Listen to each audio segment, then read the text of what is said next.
Paul uses Gamma Hub to manage his research data.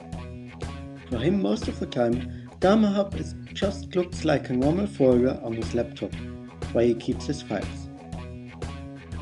Every time Paul updates the files, Gamma Hub notices the changes automatically and tracks the difference in a state-of-the-art distributed versioning system.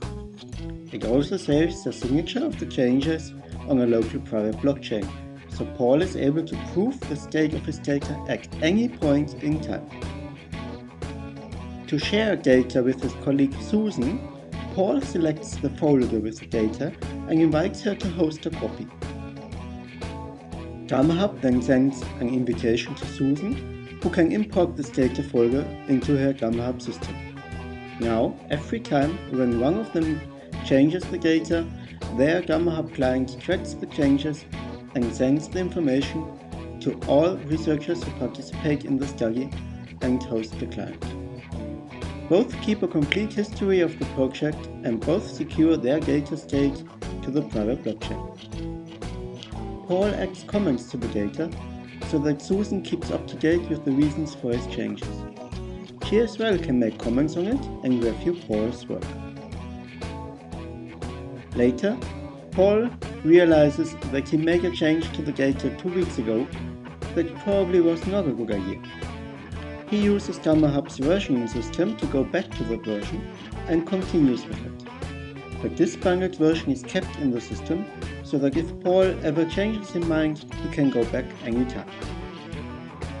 In this private mode, all data is stored on Paul's and Susan's computers. They can decide to also host a copy for security on the institute server. But in private mode, all data stays local within the power of the researchers.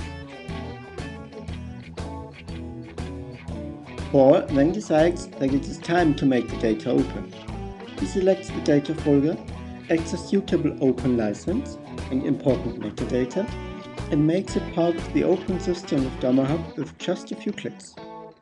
It then automatically gets moved into the distributed file system of the Open Gamma Hub server network, starting with the server of Paul's hosting institute.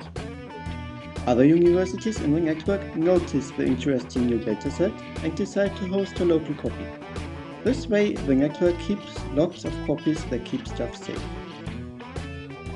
Researchers all around the world can now find Paul's research data, review it, download it or fork it on the system, thus making his science really open.